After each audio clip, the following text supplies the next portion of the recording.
when Felix Angus put up the life-sized shrouded bronze statue of a grieving angel seated on a pedestal in the Angus family plot in the Druid Ridge Cemetery, he had no idea what he had started. The statue was a rather eerie figure by day, frozen in a moment of grief and terrible pain. At night, the figure was almost unbelievably creepy, the shroud over its head obscuring the face until you were up close to it. There was a living air about the grieving angel, as if its arms could really reach out and grab you if you weren't careful. It didn't take long for rumors to sweep through the town and surrounding countryside.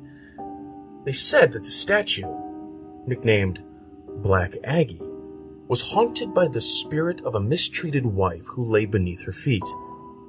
The statue's eyes would glow red at the stroke of midnight, and any living person who returned the statue's gaze would instantly be struck blind. Any pregnant woman who passed through her shadow would miscarry. If you sat on her lap at night, the statue would come to life and crush you to death in her dark embrace. If you spoke Black Aggie's name 3 times at midnight in front of a dark mirror, the evil angel would appear and pull you down to hell. They also said that spirits of the dead would rise from their graves on dark nights to gather around the statue at night. People began visiting the cemetery just to see the statue, and it was then that the local fraternity decided to make the statue of grief part of their initiation rites.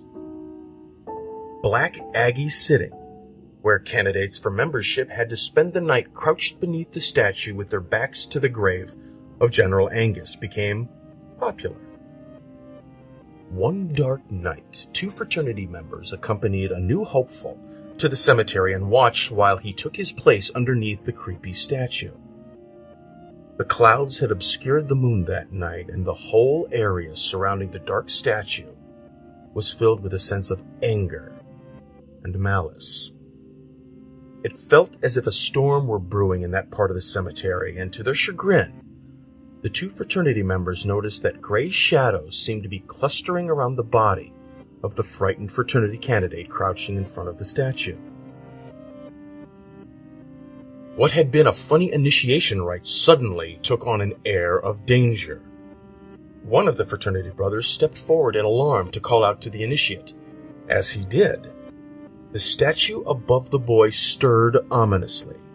The 2 fraternity brothers froze in shock as the shrouded head turned toward the new candidate. They saw the gleam of glowing red eyes beneath the concealing hood as the statue's arms reached out toward the cowering boy. With shouts of alarm, the fraternity brothers leapt forward to rescue the new initiate. But it was too late. The initiate gave one horrified yell, and then his body disappeared into the embrace of the dark angel. The fraternity brothers skidded to a halt as the statue thoughtfully rested its glowing eyes upon them. With gasps of terror, the boys fled from the cemetery before the statue could grab them too. Hearing the screams, a night watchman hurried to the Angus plot. To his chagrin, he discovered the body of a young man lying at the foot of the statue. The young man had apparently died of fright. The disruption caused by the statue grew so acute that the Angus family finally donated it to the Smithsonian Museum in Washington, D.C.